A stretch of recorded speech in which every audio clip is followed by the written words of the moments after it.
Yo trabajé en gobierno hasta muy recientemente, el año 2018 al 2021, y siempre critiqué mucho al gobierno. Piensas que fuera, pues quizá ya no haya un mismo lugar. Y sabes qué, la realidad es que las aventuras apenas empiezan. En algún lugar puedes tener una excelente remuneración, pero es muy probable que tengas muy poca flexibilidad de tiempo. Muchas veces el empresario es muy voraz y dice yo quiero los rendimientos ya, y entonces hay un costo humano muy importante. Cómo vivir y hacer negocios en los Estados Unidos, como si fuera algo muy aspiracional. El mejor empresario es el empresario mexicano, señor Johnson, porque desde que amanece abre los ojos el empresario y comienza a decir, ¿y ahora con qué me voy a enfrentar? Y el empresario mexicano es sumamente resiliente. Lo tiras, lo empujas y se levanta. En otra economía hubiera sido un decrecimiento de 2, 3 puntos del PIB. Y en México no pasó nada. Es una cita en Palacio Nacional donde me dejan esperando cerca de 2 horas. Es que la humildad se demuestra de muchas maneras, siempre dándole el privilegio a la otra persona por su valía. Porque la manera como esto fluye mejor, como todos trabajamos mejor, como todos nos entendemos mejor, es precisamente tratando de sumar. Bienvenidos a Inversión y Negocios en Telefórmula. Y hoy tenemos a una persona que ha estado en el corazón financiero mexicano. Él es ex vicepresidente de la Comisión Nacional Bancaria y de Valores. Además es socio de una firma, o fue socio de una firma de alto nivel, consejero de empresas, profesor en las mejores universidades y líder de organismos empresariales. Un hombre que ha visto de cerca cómo se mueven los grandes capitales y cómo se toman las decisiones que definen el rumbo de un país. Hoy está con nosotros José Antonio Quesada Palacios, así que no te imaginas lo que se nos viene de información de alto valor en este programa. Así que bienvenido, José. Muchas gracias, Juan Carlos. Un gusto estar contigo y con tu auditorio. Gracias, y también hoy Alejandra también aquí con nosotros. Bienvenida, Ale. Muchísimas gracias, Juan Carlos. Un honor estar en el episodio del día de hoy. Gracias, Juan Carlos. Gracias por estar el día de hoy con nosotros. Es un honor el que esté compartiendo también parte de su conocimiento y sobre todo la información que el día de hoy tenemos para todos. Bienvenido. Encantado de platicar con ustedes, Ale. Así es, y una de las cosas que nos gusta saber, no solamente la persona de éxito, el empresario, el líder, nos gusta saber también el humano que hay atrás de, ¿verdad? Y José Antonio, ¿qué hábito personal crees que fue la clave para llegar tan alto y a todos estos logros que has tenido? Bueno, sin duda, disciplina, ¿no? Yo creo que algo que tenemos que tener muy claro es que el que persevera alcanza. Hay veces que la fruta no está muy madura, entonces te cuesta trabajo que caiga, pero a fuerza de estarle terqueando, como dicen mis amigos de Monterrey, va a llegar el momento en donde vas a poder cosechar y los frutos siempre serán muy dulces, Juan Carlos. ¿Cómo describirías tu niñez en 3 palabras? Pues una niñez interesante. Recién te platicaba que tuve un momento donde mi padre no siempre nos acompañó. Realmente tuve una madre maravillosa que hizo las dobles funciones de madre y padre. Y pues mi madre pues, ha sido todo para mi familia, para mis 2 hermanos. Ha sido la luz que nos ha guiado. Y bendito sea Dios, acaba de cumplir años y todavía nos acompaña en este mundo. ¿Qué es lo primero que piensas al despertar cada día? En agradecer. Fíjate que algo que me llama mucho la atención, y ustedes son muy jóvenes, Ali y tú son muy jóvenes, pero se nos olvida que siempre hay alguien que tiene una carga más difícil. Entonces cuando tú vas manejando tu auto y ves al amigo que está vendiendo periódicos, al amigo que está limpiando los parabrisas, platicamos del tráfico de nuestra querida ciudad, ¿no? La verdad es que bendito sea Dios, tienes un auto, te puedes desplazar, puedes ir con tiempo. Mucha gente no tiene esos privilegios y yo creo que eso es parte de la explicación de por qué pasan las cosas que pasan. Hay que tratar de que esos privilegios también correspondan a una cantidad de personas mayor y que pues todos tengamos un bienestar que nos ayude a pensar en los demás. José Antonio, es bien interesante porque pues desde niño tú te visualizabas enfocándote en todos estos temas financieros, en algún día pues ser vicepresidente, no sé, ¿pensaste en algún momento ese niño tenía esa visión de lo que iba a lograr hoy en día? Fíjate que, gracias por la pregunta, pero la realidad es que creo que lo que me ayudó de niño a dirigir mejor mi carrera era en definir rápidamente qué no quería hacer. Creo que el eliminar una serie de actividades y de funciones donde no te vas a estar distrayendo porque ya decidiste que tú no eres bueno para eso o por ahí no te vas a ir, pues te ayuda a concentrarte mejor. Ahora, algo que yo platico con frecuencia con mis hijos es la manera como yo decidí mi futuro versus la manera como ellos decidieron su futuro. La realidad es que les platicaba del tema de mi padre.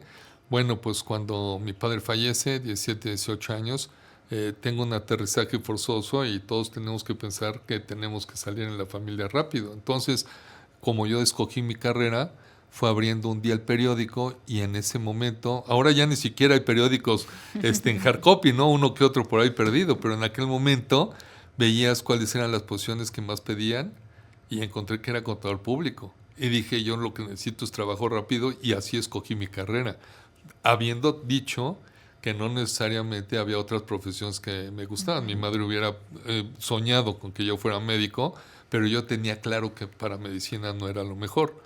Y bueno, siempre quedan los sueños románticos que estoy seguro que ustedes han tenido y la parte artística es algo que también siempre me llamó la atención. Admiro a los amigos que pueden dedicar su tiempo a endulzarnos el oído con una buena voz y una buena guitarra, pero pues eso en ese momento no hubiera sido un lujo, ¿no? Oye, ¿y cuál fue la más grande lección que te dejó ser vicepresidente de la Comisión Nacional Bancaria y de Valores? Juan Carlos, yo creo que me ubicó muchísimo. Me ubicó muchísimo porque yo trabajé en gobierno hasta muy recientemente, el año 2018 al 2021, y siempre critiqué mucho al gobierno. Pero cuando tienes una temporada por ahí, te das cuenta de que tus facultades y tus responsabilidades están muy acotadas y no puedes hacer más de lo que las responsabilidades de tu puesto te dicen. Por más que tengas muchas intenciones y tengas buenos deseos, no te puedes extralimitar de tu posición. Yo verdaderamente recomiendo a los jóvenes de todas las profesiones que si tienen la oportunidad trabajen en el gobierno una temporada, porque entonces te das cuenta de lo limitado que estamos cuando le pides al gobierno que haga algunas cosas para las que no está facultado hacer, y entonces mides mejor los perímetros donde la autoridad interviene y ya puedes saber dónde es la sociedad la que tiene que intervenir. Interesante. Oye, José Antonio, ¿y qué fue lo más duro de tu paso por Price durante más de 30 años? El momento de decir adiós, Wow. porque yo creo que nadie te prepara para el momento donde tu camino va por otro lugar y después de 33 años, pues llega un momento donde tú tienes que tomar otro destino y piensas que fuera, pues quizá ya no haya un mismo lugar. Y sabes qué, la realidad es que las aventuras apenas empiezan. Entonces, esto me quedó muy grabado, muy tatuado, porque hoy día los jóvenes tienen más movilidad y más flexibilidad laboral. Y yo creo que por más que quieras una institución, si tu vida te lleva por otro camino, es muy probable que en el otro lugar quizá no te paguen igual, quizá no te proyecten igual, pero vas a encontrar otra serie de satisfacciones que vas a decir, bendito sea Dios que me pasó esto. Sí. Yo creo que no tenemos que tener miedo de lo que nuestro destino nos presenta, porque es parte de nuestra formación y es parte de lo que hace que tú seas la persona que eres. Así que estoy verdaderamente agradecido con todo lo que me ha ido pasando en la vida. Que, fíjate, esto va muy de la mano cuando si se te cierra una puerta, tranquilo, espera los tiempos perfectos y van a venir mejores oportunidades. Y en tu caso pasa lo mismo, ¿no? Desafortunadamente se cerró ese ciclo y vas a comenzar otro. Y ese otro te trajo muchísimas cosas buenas, tanto profesionalmente como personalmente. ¿Cuál sería ese momento o ese espacio que tú tendrías marcado que pudieras compartirnos el día de hoy, que cambió totalmente tu vida, José Antonio? Pues mira, yo creo que entender que la definición de oportunidades mejores es muy importante que tú, como ser humano, le des sentido. Porque quizá, te decía yo, en algún lugar puedes tener una excelente remuneración, pero es muy probable que tengas muy poca flexibilidad de tiempo. Sí. En un momento donde quizá tienes que ver por tus padres o por tu esposo, por tu familia, y es mucho más valioso para ti en ese momento poder estar con esta gente que quizá está en una situación difícil, que está recibiendo una remuneración sumamente cuantiosa. Entonces, la definición de mejor abarca el tener oportunidades para quizá hacer otros estudios, el momento, en mi caso, para poder hacer un libro, el tema de la flexibilidad. Sin duda me lleva a decirte que hoy día trabajo más que cuando estaba en PwC. Hay fines de semana donde estoy trabajando, pero tú ya eres el dueño de tu tiempo, sí. Y eso tiene un valor incalculable. Exacto. La realidad es que creo que esa flexibilidad te permite hacer otras cosas que cuando estás en otro momento, pues es muy difícil realizarlas.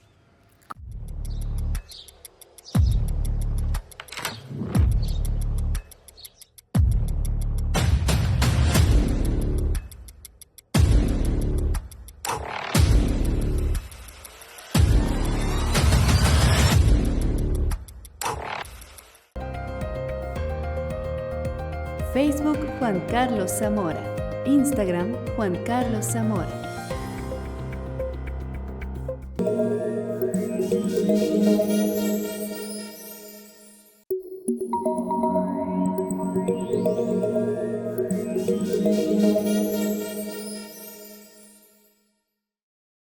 Como consejero, para ti, ¿qué significa más allá del título? Bueno, hijo, eso que dices tú me encanta porque fíjate que tengo muchos colegas que siempre me preguntan ¿y qué es ser consejero? ¿No? ¿Y cómo llegas a ser consejero? ¿No? ¿Cómo es que tú terminaste de consejero? Para empezar, déjame decirte que tiene mucha responsabilidad lo que tú dices, porque tú puedes hacer que una empresa y todos los empleados de esa empresa tomen un derrotero que puede ser mucho más riesgoso, mucho más complicado y mucho más, ¿qué te puedo decir? Atractivo quizá desde la parte rentable, pero donde quién sabe si vas a dormir tranquilo con tu conciencia. Te voy a explicar un caso. Una fábrica donde tú puedes implementar inteligencia artificial y vas a cortar a cientos de trabajadores, pero esos trabajadores de alguna manera pues tienen familias y el emprendedor o el empresario no necesariamente lo va a hacer paulatino. Muchas veces el empresario es muy voraz y dice yo quiero los rendimientos ya, y entonces hay un costo humano muy importante versus el aconsejarlo para que lo haga paulatino o para que reeduque y vuelva a entrenar esa fuerza laboral para que hagan otras cuestiones. La realidad es que yo te puedo decir que yo tengo muy presente que todos tenemos 2 orejas y una boca, lo que quiere decir que tienes que oír el doble de lo que hablas, porque tienes que medir muy bien tus palabras, tienes que soportarlas muy bien, tienes que investigar, tienes que documentar, y ya que tienes todos los hechos amarrados, es cuando te puedes pronunciar, porque si no, puedes tener algunas imprecisiones que pueden ser muy onerosas. ¿Qué error has cometido del cual has aprendido más? Uy, esa pregunta me encanta porque de pronto cuando te va yendo más o menos en la vida piensan que nunca has cometido errores. Yo creo que es bien importante saber que te vas a equivocar y mucho, pero lo importante es saberlo reconocer, cortar tus pérdidas y levantarte lo antes posible. Porque solamente el que está sentado en su casa sin hacer nada, pues no se equivoca, pero tampoco se divierte, tampoco se desarrolla. Sí. Tienes que correr riesgos y muchas veces son riesgos que pueden estar más o menos medidos, pero te tienes que arriesgar en el mejor sentido de las palabras y tratando de documentarlo lo mejor posible y de estudiar la situación y el proyecto lo mejor posible, pero lo tienes que hacer. Y muchas veces no vas a tener toda la información. entonces tienes que tomar decisiones.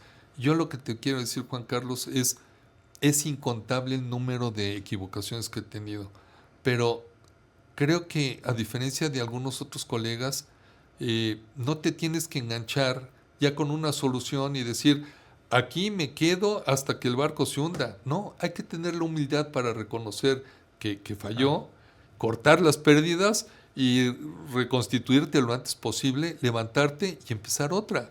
Muchas veces es más importante que tú tengas esa humildad para decir, ya vi que aquí ya no voy a poder sacar el proyecto, vamos a otra cosa, o vamos a transformar este proyecto, o vamos a incorporar otros jugadores y darle las gracias a otros.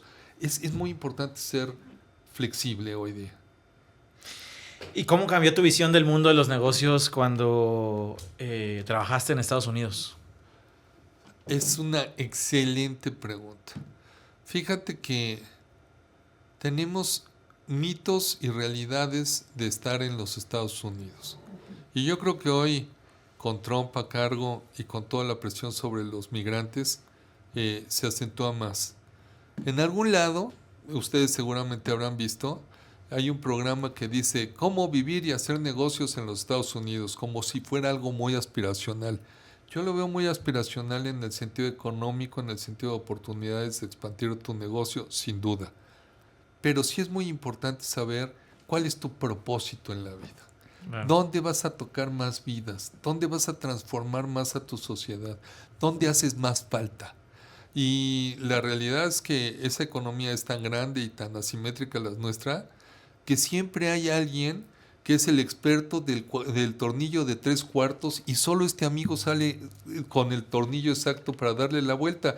Pero si es de 4, ya no le toca a este, le toca a otro. Okay. En México no tenemos esas capacidades. En México te tienes que reinventar y aprender muchas cosas porque no necesariamente va a haber ese especialista o esa satisfacción en particular. Y eso tiene la creatividad y la innovación, la versatilidad y la mano de obra mexicana que muchas veces no nos la creemos, pero es sumamente apreciada.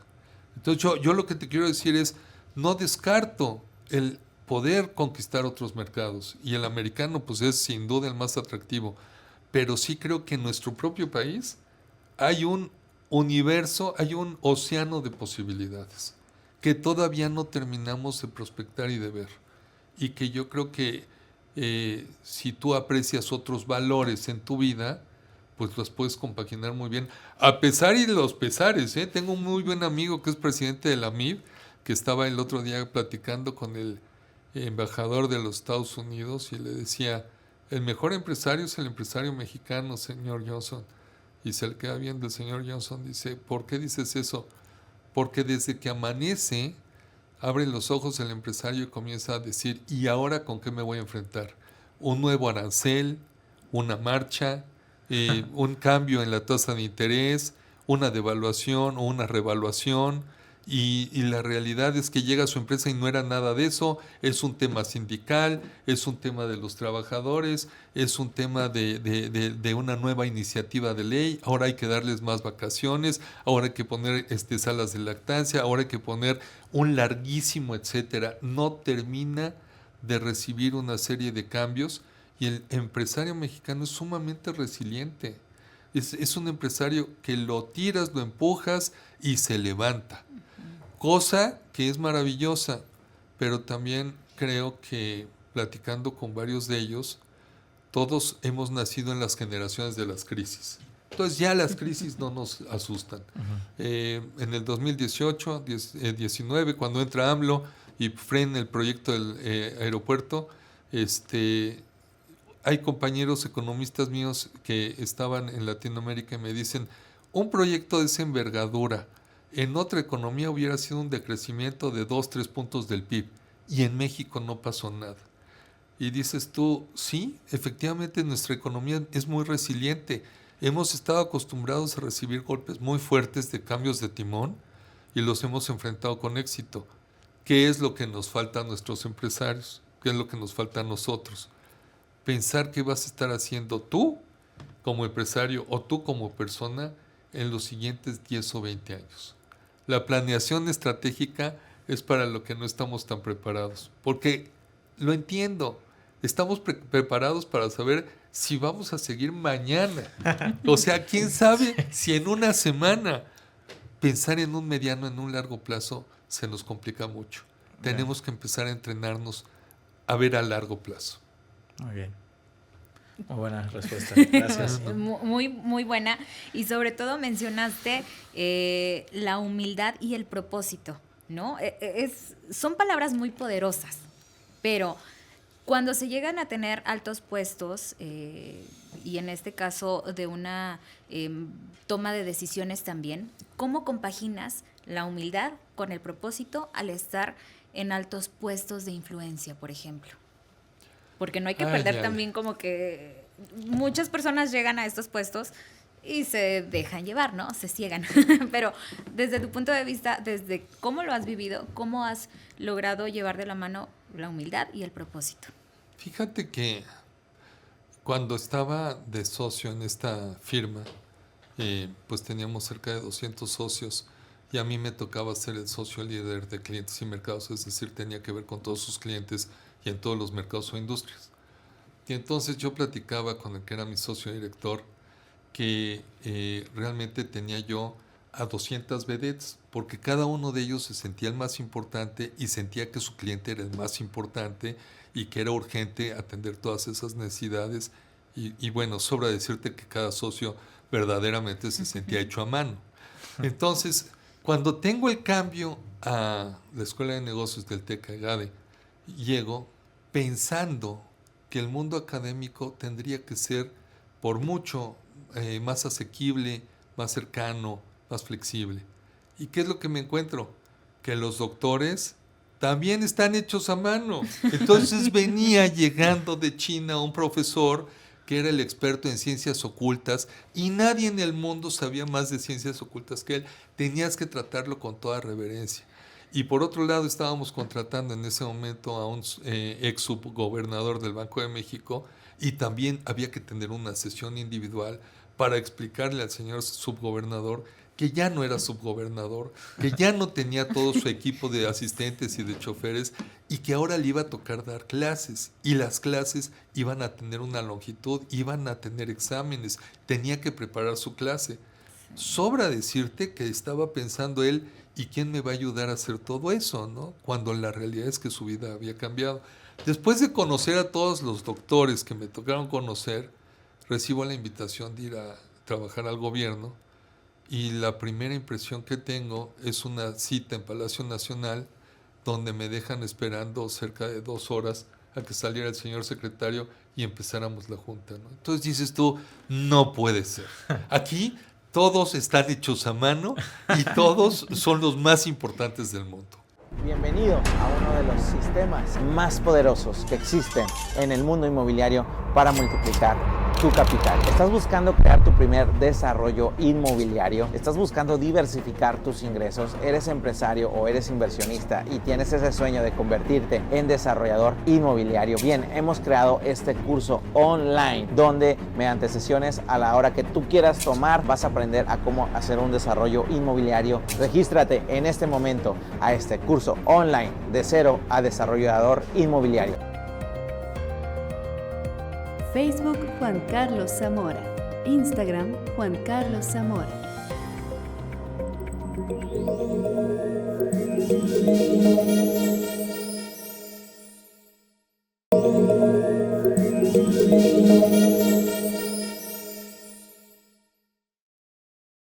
Yo lo que te quiero decir es que con independencia del ámbito en el que tú te desempeñes, siempre te vas a encontrar a un personaje que siente que verdaderamente el mundo puede que ya no gire si él no se levanta. Y es muy importante que los tratemos de ayudar, porque la manera como esto fluye mejor, como todos trabajamos mejor, como todos nos entendemos mejor, es precisamente tratando de sumar. Y si tú piensas que tu parte es la más importante, pues es una falta hasta de respeto a la parte que tú también tienes que aportar. Entonces, detalles tan nimios como puede ser la extrema puntualidad, la extrema atención. Oye, a mí me encanta y se lo digo mucho a mis hijos, el tema del celular, ustedes ahorita no lo están viendo, pero ya hay reuniones donde los jóvenes ni siquiera pueden dejar de ver el celular. Es una muestra de desatención. Lo que te quiero llevar es que la humildad se demuestra de muchas maneras, siempre dándole el privilegio a la otra persona por su valía. Sí, que de repente pasa esto, están en cierto puesto, desafortunadamente se les termina, y me ha pasado, he tenido conocidos que tienen altos puestos, de la noche a la mañana se les termina y todavía siguen viviendo con esa idea de que pueden seguir siendo las mismas personas. Y no, y como lo mencionas, hay que brindarles ayuda o cómo podría ser el término adecuado de poder decir no, ya no estás viviendo en esta burbuja y ni modo, pasa, porque así como estás arriba también puedes caer, Sí. ¿no? Sí, fíjate que algo que me sucedió en la escuela de negocios es que muchos llegaban a estudiar su maestría porque se estaban reinventando. Habían tenido puestos de dirección importantes y entonces de pronto el corporativo se había vendido, habían cerrado, entonces él estaba en este cambio de carrera. Primero que nada hay que entender que muchas veces haces las cosas bien y quizá terminen corriéndote o despidiéndote. Y muchas veces haces las cosas mal y te siguen aguantando. Entonces es muy importante que tú seas muy sincero contigo mismo del esfuerzo que estás llevando a cabo. Porque cuando lo estás haciendo mal y te están soportando, va a llegar un momento donde te van a decir hasta aquí. Pero cuando te corren y hiciste las cosas bien, tú debes de mantener tu seguridad para poder enfrentar otros retos con la satisfacción de que lo sabes hacer muy bien. En otras palabras, lo que te quiero decir es que el triunfo o el fracaso son dos impostores que son primos hermanos. Y lo que tú tienes que tomar es la enseñanza para que puedas seguir adelante con mayor éxito. Y caigo al tema de los consejeros hoy día. Los consejeros que me llegan, muchos son exdirectivos de corporativos de muy alto nivel que han tenido experiencias valiosísimas y cada uno de ellos atesora algo con lo que te puede ayudar. Entonces es muy importante que cuando estos señorones ya no lo son, no por eso cortemos las alas, porque muchas veces tú buscas al del puesto y no buscas exactamente al de la experiencia. Y la gente que ha solucionado estos problemas, que trae las cicatrices a flor de piel, nos puede enseñar muchísimas cosas. No hay que perder esa oportunidad. José Antonio, eres especialista y tienes mucho conocimiento en varias cosas, pero una de las que eres experto es en gobierno corporativo. Y platícanos qué es, cómo funciona y cómo ayuda a una empresa un gobierno corporativo. Mira, yo creo que hoy día, sobre todo en México, tenemos muchas empresas familiares que tienen que hacer una transición generacional. Y si no ayudamos a que la hagan de manera ordenada, vamos a perder muchísimos recursos y vamos a tener un cambio estructural en las empresas que son tan importantes para nuestra economía. Una economía es tan importante como las empresas que lo representan. Entonces te comento esto porque para darte un parámetro, la empresa más longeva que tenemos registrada en el colegio es un restaurante de comida japonesa en Kioto que tiene 800 años. Wow. 800 años ha pasado de generación en generación y obviamente tiene mucho éxito por su larga trayectoria, pero también por el cuidado y la reverencia que ponen a cómo sirven, ¿no? Entonces a lo que voy es un gran ejemplo. En Alemania hay empresas medianas y pequeñas que pues han cumplido ciclos de 400, 350 años. Y entonces volteo a nuestro querido país y pues precisamente esta semana fue el festejo de los 100 años del Banco de México. Imagínate, nuestro Banco Central apenas cumplió 100 años. Wow. O sea, somos un país, si tú lo ves comparativamente en muchos renglones, relativamente joven. La empresa más longeva de nuestro país es el Nacional Monte de Piedad, que tiene 250 años y que se fundó antes de que existiera este país.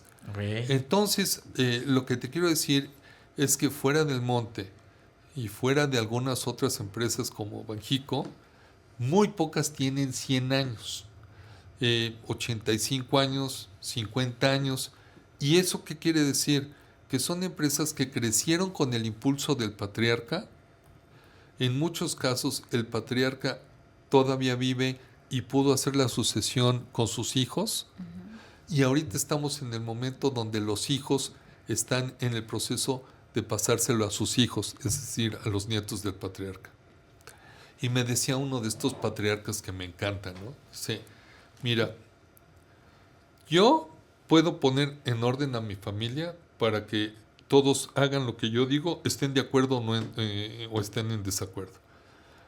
Ya cuando yo ya no estoy en la empresa, cuando ya estoy retirado, mis hijos como quiera le hacen caso, o por el cariño a la mamá o por el cariño que tuvieron al papá, para continuar trabajando en equipo y lograr mantener lo que es el patrimonio, pero también lo que es la historia familiar. Pero cuando ya llegan los nietos, los primos entre sí ya les vale gorro. Entonces ya la relación es mucho más tensa, la relación es mucho más complicada, ya hay nueras en medio, ya hay una serie de terceros actores donde dicen, oye, pues quién sabe cómo va a terminar esto de la empresa, pero tú tienes que ver por tus hijos y entonces diles que de una vez haya una decisión, que nos den lo nuestro y ellos lo suyo, o fulanito que es tu hijo ya no quiere seguir en este negocio porque es muy aburrido, ahora quiere uno de criptos o quiere uno de fintechs. Entonces, lo que te quiero decir es que la presión para llegar a la tercera generación es muy difícil y muy traumática. Entonces, es el momento para decidir si esa empresa comienza a institucionalizarse y a profesionalizarse y trae a terceros que les ayuden a continuar, quizá hacer alguna colocación privada restringida, quizá llevarlos a bolsa, para que sean otros los actores que sigan manteniendo la sostenibilidad de la empresa y esta se perpetúe con independencia de las problemáticas familiares. De eso, en principio, te diría en la empresa familiar es el gobierno corporativo. Si ya me meto a otros esquemas, Juan Carlos, pues ha habido muchos deslistes de empresas en bolsa. Y yo siempre mantengo que el problema del gobierno corporativo es que si tú lo quieres tomar como receta de cocina, lo que vas a hacer es una burocracia pavorosa, porque te vas a llenar de una serie de temas y de consejeros para cumplir con ciertas leyes y regulaciones que no necesariamente te van a aportar valor. Okay. Lo que necesitas es precisamente manejar un gobierno corporativo con base en los incentivos adecuados y en esa manera poder añadirle valor a la empresa.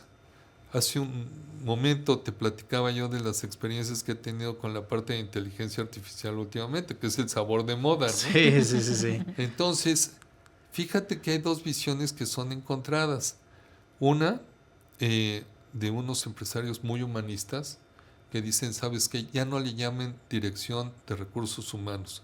Porque además la dirección de recursos humanos es la que más nombres ha cambiado, ¿no? De pronto en algún lado le llaman talento, en el otro lado le llaman talento y cultura, en otro lado le llaman capital humano, pero como quiera que sea, es recursos humanos. En algún lado, inclusive estos empresarios humanistas dijeron, llámenle dirección de la persona. Okay. Dice, porque realmente aquí lo más importante es la persona. Bueno, pues esta semana, con el grupo de consejeros que se dedican a temas de recursos humanos, salió el tema de un consultor mexicano que está en una empresa en Singapur y que nos compartía que allá ya están en otro estadio. Entonces la Comunidad Europea ya modificó sus reglas laborales y lo que definió es que en el puesto de jefe deberá de ser un humano, pero abajo puede ser un humano o puede ser un robot o puede ser otra solución digital. Entonces, lo que te quiero decir es que los retos que estamos enfrentando son sui generis y la disrupción que estamos viendo en las cadenas de trabajo, la presión que está habiendo para la sistematización de los trabajos, sobre todo aquellos que pueden ser replicables por inteligencia artificial, es muy alta. Y cerraba este especialista. En este lugar ya le llaman recursos. ya ni siquiera es recursos humanos, porque maneja a los Claro. humanos y a los tecnológicos. Y en muchas de estas empresas ya juntaron recursos y tecnología, porque es a través, o recursos e informática, porque las soluciones las tienen que dar conjuntamente, las tienen que dar en un mismo ente. Entonces, te estoy tomando un filón nada más de la ecuación. Imagínate todos los que puede tener la empresa, y es así como debemos de analizar cada parte para que la empresa tome una sabia decisión.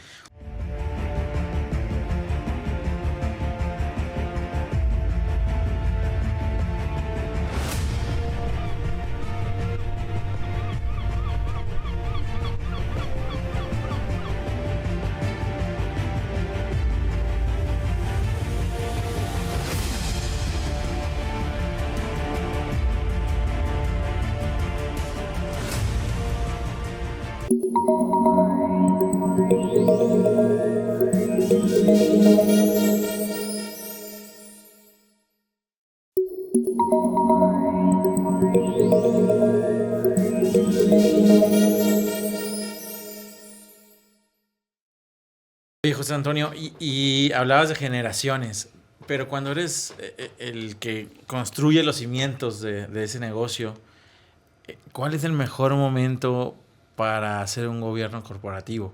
O ¿cómo lo mides ese momento? ¿Cuando facturas X cantidad de dinero? ¿O cuando tienes X cantidad de recurso humano? ¿O cuando tienes X cantidad de años? ¿O cuando tienes X cantidad de sucursales? No lo sé. ¿Cuál es el mejor momento?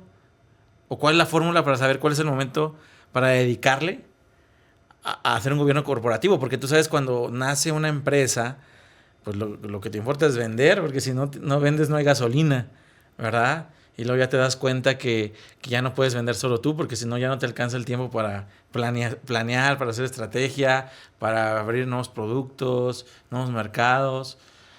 Y entonces tiene que pasar un tiempo determinado para ya pensar, si es que piensas en un gobierno corporativo, porque hay muchos empresarios que ni siquiera lo piensan, ¿verdad? Y sí, fíjate que hace un momento tenías tú la remembranza de los tiempos de la pandemia. Sí. Te platicaba yo de ciertos empresarios que son los patriarcas y que están viendo cómo incorporan a sus hijos al negocio.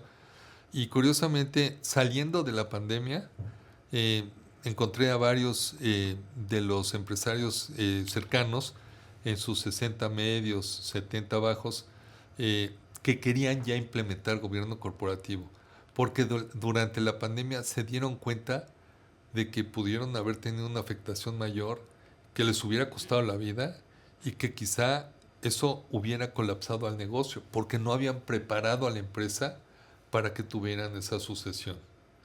También te confieso que de estos 3-4 casos que nos citaron para analizar su tema y ver cómo hacer la transición, de pronto hubo cancelaciones de citas porque ya lo habían pensado mejor y todavía podían aguantar otros 2-3 años, ¿no? Entonces, les cuesta mucho a los empresarios soltar. Okay. Por eso es que tu pregunta de ¿en qué momento? La realidad es que es un momento donde tiene que tener el empresario plena conciencia. Okay. No es tanto un tema del tamaño de la empresa, porque te platicaba hace unos momentos que el tema de la resiliencia está ahí, pero el tema de la planeación no. Entonces, desde que el negocio no es tan grande, tienen que verse en 10 o 15 años y construir los cimientos de la casa como la casa que van a tener en 10 o 15 años. Si tú, imaginando que ustedes son mis hijos, están trabajando conmigo, la relación y la obediencia va muy implícita en el día con día. Uh-huh. Y te comento esto porque verdaderamente yo pienso que la misión de la empresa familiar es tan bonita porque te permite estar trabajando con tu padre, con tu madre, con tus hermanos en una aventura que se llama empresa. Pero cuando ya llega el momento en que pues esto tiene que cambiar, es importante preverlo cuando todavía somos familia, cuando ustedes y yo podemos tener el mapa aquí. Pero si tú ya te casaste con una persona que en principio no me gustaba mucho y que además es un poco ¿qué te puedo decir? Poco armoniosa. Y siempre te está diciendo que veas por ti, que ya tu papá tiene bastantes recursos, tu hermano siempre es el favorito. Y sigue con ese mensaje diciéndote que tú mereces una posición mejor que te abran tu empresa por separado y que dejen a tu hermano con tu papá, etcétera, etcétera. La relación familiar cambia mucho. Entonces hay que hacer esto antes de que lleguen otros actores y que se vea contaminada esta relación. Y si ya tienes hijos, pues se va complicando más. Y si esos hijos crecen, todavía más, porque vas a querer meterlos a la empresa también. Y entonces, ¿por qué tú tienes ciertos derechos y por qué ella no? Es bien importante que lo puedan hacer en un momento de plena libertad de la decisión y de la estructuración de ese negocio. Ahora, muchas veces no es así. No hay un tiempo perfecto. Y quizá tú ya tienes a tu esposa y tú ya tienes a tu esposo y a tus hijos y ya están grandes y ya hay pleitos y no lo he hecho antes, pues es el momento de hacerlo porque siempre va a estar más difícil después. Claro. Entonces yo te diría que lo antes posible porque es parte de los planos de la casa que quieres construir en un mediano o largo plazo. Muy bien. Algunas prácticas, tanto en Estados Unidos como en Europa, que te gustaría que México adoptara en este tema en materia de gobernanza. Mira, hay uno que con frecuencia me toca, que es a nadie le gusta pagar impuestos, a nadie. Y que también, perdón que te interrumpa, también muchos empresarios ven como que la regulación como algo negativo, como un obstáculo y se complica mucho. Sí, Ale, sí. Y yo no te voy a cambiar el chip de que es algo agradable pagar impuestos. No lo es. No lo es. Pero sí tienes que contemplar que en el esquema empresarial hay un accionista al 30% que no está ahí, no lo estás viendo, pero lo tienes que contemplar en la distribución, a fuerza. Yo sí creo que hay un tema cultural donde echamos siempre el balón a que, pues es que para qué pago impuestos si el gobierno no hace nada, todos se lo transan, todos se lo llevan. La realidad es que yo creo que por un tema de responsabilidad civil tienes que cumplir con esos esquemas.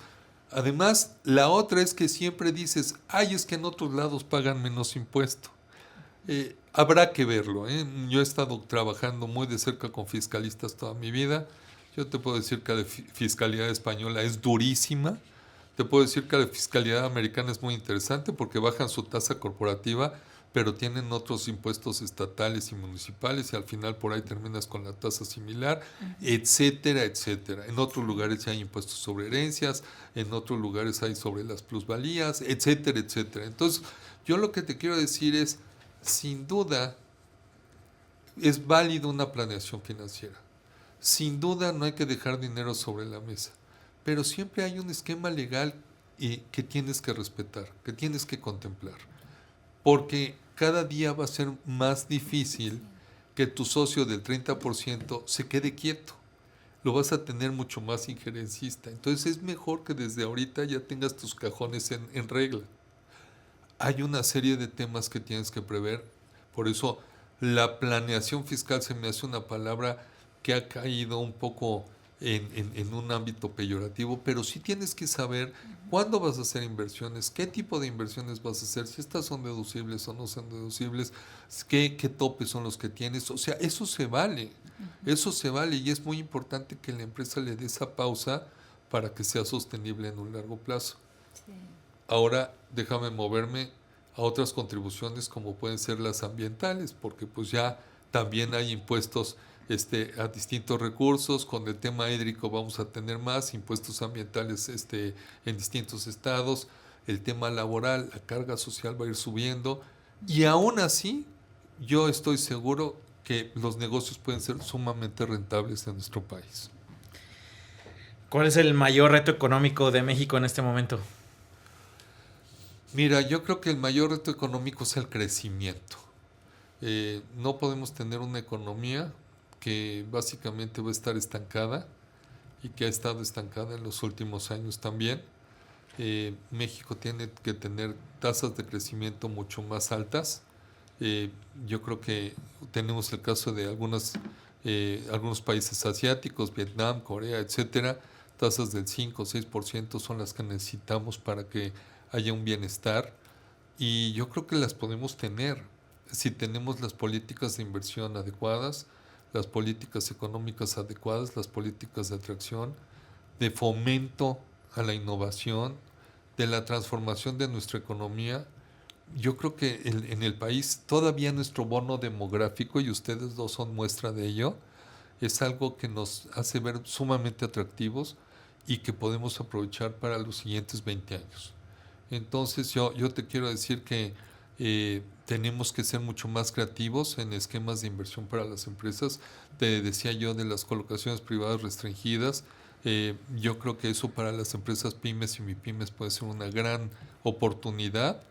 Y yo creo que la banca misma, que en los últimos 20 años ha tenido récords de utilidades, tiene que balancearse en los esquemas de financiamiento para que las empresas puedan tener una palanca que les apoye, porque al final del día todavía hay pocos incentivos para las empresas formales, y por eso es que tenemos muchas en la informalidad. José Antonio, ¿hacia dónde va el sistema financiero mexicano en los próximos 10 años? Pues mira, esa pregunta también se me hace bien interesante, porque cambiamos de presidente de la Comisión Nacional Bancaria hace pocos días, y yo hacía un repaso de las tareas que debería de emprender, y hemos tenido varios jugadores que se han afectado. Entonces, sin duda es muy importante que haga el core la comisión, que es la supervisión, pero también creo que hay un componente muy importante, que es el fomentar innovación a través de la regulación. Y pues ustedes han registrado la entrada de varios nuevos bancos y de varias fintechs, claro, y de varias entidades que de alguna manera han favorecido la inclusión financiera, sobre todo de jóvenes. Yo creo que este mercado se está transformando en las preferencias del consumidor. Yo creo que hay una situación tecnológica que sigue revolucionando de una manera impresionante esta industria.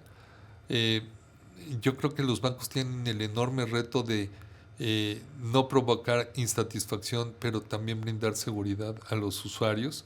Pues muchísimas gracias, José Antonio. Un gusto estar contigo, Ale, un gusto estar contigo, Juan Carlos. Gracias por la invitación. A ti, José Antonio, mucha información de valor y te agradecemos. Así que, bueno, pues en Inversiones y Negocios nos vemos en un próximo capítulo aquí en Telefórmula.